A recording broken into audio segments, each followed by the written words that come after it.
तो एपिसोड की शुरुआत में हमें दिखाया जाता है कि जो सुबारू होता है वो फिर से जिंदा हो चुका होता है, जहाँ पे वो एमिलिया को देखता है। सुबारू जो होता है वो एमिलिया को होश में लाता है। एमिलिया को होश में आने के बाद वो लोग वहाँ से बाहर निकलते हैं और उसके बाद सब कुछ वैसा ही होता है जैसे पहले हुआ था। उसके बाद जो सुबारू होता है वो एमिलिया को सुनाने के बाद वहाँ से चला जाता है और हमें देखने को मिलता है कि जो सुबारू होता है वो ग्रेवयार्ड के पास आया होता है, जिसके अंदर वो जाता है। अंदर जाने के बाद सुबारू कहने लगता है कि एग्रीना, मुझे तुमसे बात करनी है, मुझे प्लीज अपनी टी पार्टी में इन्वाइट कर लो, इसके बदले में मैं तुम्हें कुछ भी देने के लिए तैयार हूँ। सुबारू के ये सब कहने के साथ ही वो बेहोश हो जाता है और अगले सीन में दिखाया जाता है कि जो एमिलिया होती है वो सुबारू के पास आके रो रही होती है, जहाँ पे वो उससे कह रही होती है कि सुबारू तुम झूठे हो, तुमने मुझसे कहा था कि तुम मुझे छोड़ कभी नहीं जाओगे। और मैंने विल जो होते हैं वो एमिलिया को शांत करवाते हैं। तभी वहाँ पे फेलिस आता है जो सुबारू को हील करने की कोशिश करता है। तभी फेलिस कहता है कि अब कोई फायदा नहीं, सुबारू अब मर चुका है। एमिलिया कहती है कि सुबारू तुमने मुझसे कहा था कि तुम मुझसे प्यार करते हो, पर फिर भी तुमने ऐसा क्यों किया। और फिर हमें फिर से सुबारू को दिखाया जाता है जहाँ पे वो कह रहा होता है कि रुको, कि ये क्या था, क्या ये किसी का ट्रायल है। सुबारू जो होता है वो ऐसा कहता है कि तभी वो फिर से बेहोश हो जाता है। और इस बार हमें दिखाया जाता है कि जब सुबारू को फेलिस ने मार दिया था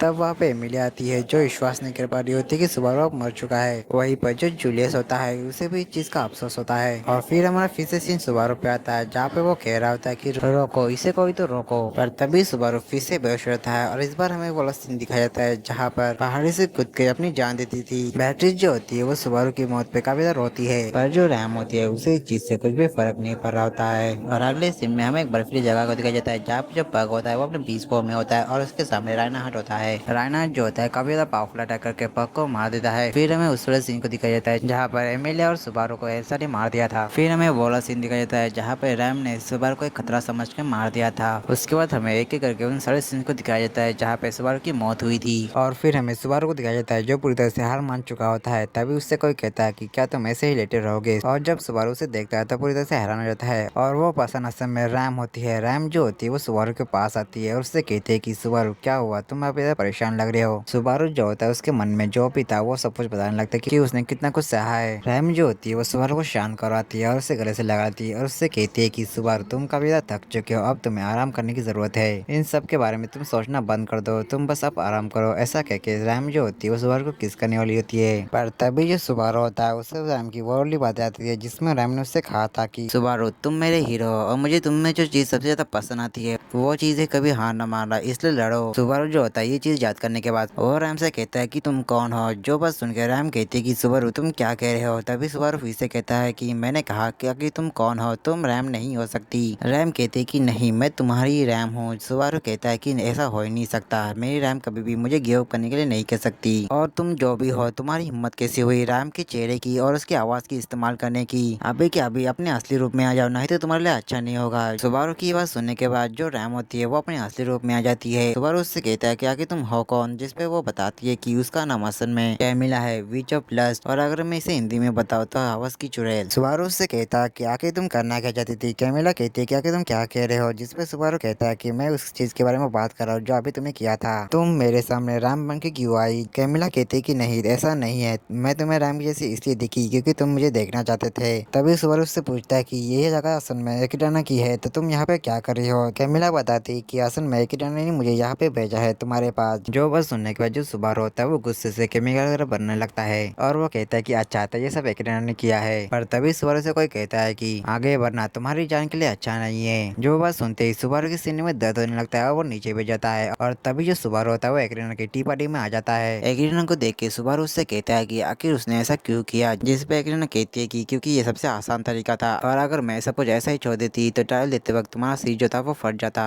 सुबारू कहता है कि अच्छा तो तुमने ये सब मुझे बचाने के लिए किया। एकिडाना कहती है कि हाँ तुम ऐसा कह सकते हो। उसको जो सुबारू होता है वो एकिडाना के पास आके बैठ जाता है। एकिडाना कहती है कि मैं तुम्हें इस सेकंड ट्रायल के बारे में कुछ बताती हूँ। ये जो सेकंड ट्रायल है उसमें जो दुनिया होगी वो तुम्हारी यादों से बनी होगी, भले ही वो दुनिया नकली होगी पर वो असली जैसी ही होगी। उसके बाद जो सुबारू होता है वो एकिडाना से पूछता है कि थोड़ी देर पहले जो मुझे विजन्स आए थे वो वास्तव में क्या था। एकिडाना बताती है कि जब भी तुम मरते हो, तुम्हारे मरने के बाद एक नई टाइमलाइन क्रिएट होती है जहाँ पे तुम्हारी सिर्फ कॉन्शियसनेस जाती है पर तुम्हारी बॉडी वहीं पे रह जाती है। और तुमने जिन विजन्स को देखा था वो असल में वही टाइमलाइन थी जिसमें तुम मर गए थे। उनमें से कुछ टाइमलाइन अब खत्म हो चुके हैं और कुछ टाइमलाइन आगे जाके खत्म होने वाली है। सुबारू जो होता है ये सुन के कभी हैरान होता है। एक्रीना आगे बताती कि तुम्हें लगता है कि तुम मरने के बाद फिर से ठीक कर पाओगे, पर असल में ऐसा नहीं है और तुम चाहकर भी उन्हें तब ठीक नहीं कर पाओगे। पर अगर तुम चाहो तो मैं तुम्हें इसमें मदद कर सकती हूँ। सुबारू कहता है कि आखिर तुम मेरी किस तरह की मदद कर सकते हो। एक्रीना कहती है कि मैं चाहती हूँ कि तुम मेरे साथ एक कॉन्ट्रैक्ट बनाओ, एक कॉन्ट्रैक्ट वो भी बीच ऑफ ग्रिड के साथ। सुबारू कहता है कि आखिर ये किस तरह का कॉन्ट्रैक्ट होगा। एक्रीना कहती है कि इस कॉन्ट्रैक्ट से तुम्हें काफी ज्यादा फायदा होगा। अगर तुम ऐसी जगह पे फंस जाते हो जहाँ पे लगता है कि तुम अब मरने वाले हो, तब मैं तुम्हें अपनी नॉलेज की मदद से तुम्हारी मदद करूंगी। और इससे ये एक और फायदा ये होगा कि तुम्हारे उस रिटर्न टू डेथ की पावर को समझने में थोड़ी आसानी भी हो जाएगी। सुबारू से कहता है कि तुम मुझे बस कॉन्ट्रैक्ट के सिर्फ फायदे ही बता रहे हो। एक्रीना कहती है कि अच्छी चीजों की सिर्फ फायदे ही बताए जाते हैं। सुबारू जो होता है थोड़ी देर कुछ सोचता है और उससे कहता है कि देखा जाए तो तुम्हारा जो कॉन्ट्रैक्ट है इतना बुरा भी नहीं है। जो सुन के जो एक्रीना होती है वो काफी खुश हो जाती है। सुबारू उससे पूछता है कि आखिर हम ये कॉन्ट्रैक्ट कैसे करेंगे। एक्रीना कहती है कि एक छोटा सा कॉन्ट्रैक्ट करने के लिए तुम्हें और मेरे आत्मा को एक समझौता करना होगा, जिसके लिए पहले तुम्हें मेरे हाथ को तुम्हारे हाथ से टच करना होगा। ऐसा कह के वो सुबारू का हाथ करती है। सुबारू जो होता है वो एक्रीना के हाथ को टच करने ही वाला था कि उतने वहाँ पे एक धमाका होता है। सुबारू जो होता है वो समझ नहीं पाता कि अभी हुआ क्या। तभी हमें दिखाया जाता है मिनर्वा को, जिसने ये धमाका किया होता है। मिनर्वा जो होती है वो एक्रीना के ऊपर काफी गुस्सा होती है। वहीं पर जो सुबारू होता है वो मिनर्वा को देखने के बाद एक्रीना से पूछता है कि आखिर ये यहाँ पे कैसे आ सकती है। मुझे लगा था कि दूसरी विश तभी आ सकती है जब वो तुम्हारे साथ जगह बदले। तभी मिनर्वा कहती है कि एक्रीना ऐसी ही है, वो हर चीज हमेशा छुपाती आई है। वहीं पर एक्रीना जो होती है वो सुबारू को ये कह रही होती है कि वो मिनर्वा की बात ना सुने। तभी मिनर्वा कहती है कि सुबारू एक्रीना की बात मत सुनो, वो तुम्हारे कॉन्ट्रैक्ट के बारे में कुछ छुपा रही है। एक्रीना जो होती है वो सुबारू से कहती है कि मिनर्वा असल में हमारे बीच में जो कॉन्ट्रैक्ट होने वाला है उसकी कीमत के बारे में बात कर रही है। जो सुनने के बाद सुबारू कहता है कि तो मुझे इस कॉन्ट्रैक्ट के बदले में क्या देना पड़ेगा। जिसपे एक्रीना कहती है कि सब कुछ, जो चीज तुम महसूस करते हो, हर चीज जो तुम सोचते हो, हर वो चीज जो तुम्हारे दिल में बसती है, वो फ्यूचर जो तुम चाहते हो, सब कुछ जो तुम्हें पूरा करता हो, इसके अलावा सारी काबिलियत जो तुम्हारे अंदर है, मैं बस उन सभी का स्वाद चखना चाहती हूँ। पर तभी वहाँ पे कैमिल आ जाती है और वो कहती है कि सुबारू एक्रीना जो है वो झूठ नहीं बोल रही है, पर वो पूरा सच भी नहीं बता रही है। एक्रीना सुबारू से कहती है कि सुबारू तुम इन दोनों की बातें मत सुनो, मैं तुम्हें वो भविष्य दिखाऊंगी जो तुम चाहते हो। पर तभी वहाँ पर बीच ऑफ स्लॉथ यानी कि आलस की चुड़ैल जिसका नाम सेगमेंट होता है वो भी यहाँ पे आ जाती है। साथ में वहाँ पर बीच ऑफ प्राइड टाइफून पे आ चुकी होती है।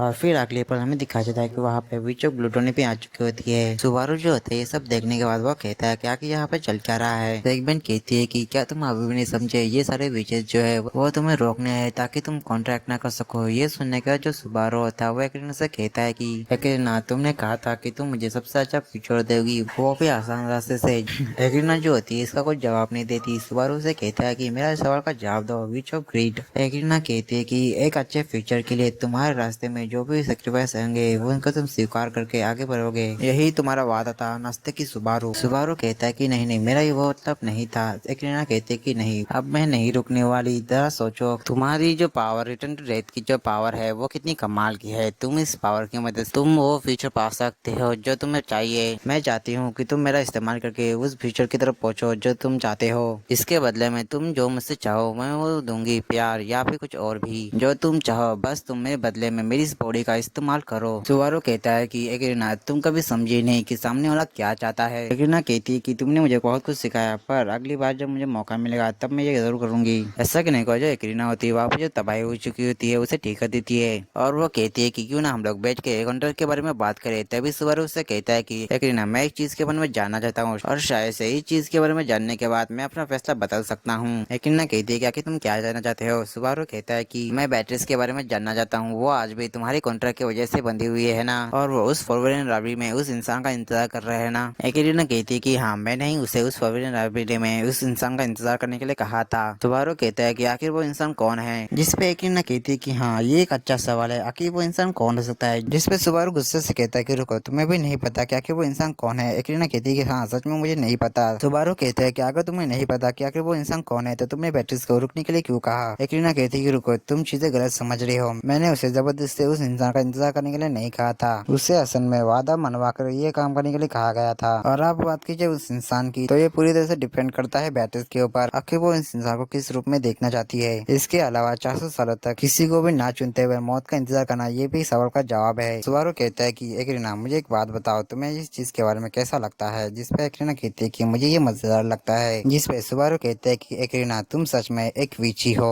और मैंने अब फैसला कर लिया है कि मैं तुम्हारी मदद नहीं लूंगा, अब मैं उस लड़की की मदद लूंगा जिसे सबसे ज्यादा जरूरत है। असल में जो सुबारू होता है वो बैटल्स के बारे में बात कर रहा होता है। फिर तभी अचानक से वहाँ का जो मौसम होता है वो चेंज हो जाता है और तभी सारे जो विचेस होती है वो समझ जाती है कि यहाँ पे कौन आने वाला है। सुबारू जो होता है जैसे ही पीछे मुड़ के देखता है तो उसकी काफी हालत खराब हो जाती है, क्योंकि वहाँ पे टी पार्टी में ज्वाइन होने के लिए एक और मेंबर आ चुकी होती है और वो असल में होती है विच ऑफ एनवी, सातेला। तो मिलते हैं नेक्स्ट एपिसोड के, तब तक के लिए आप सभी को सायोनारा।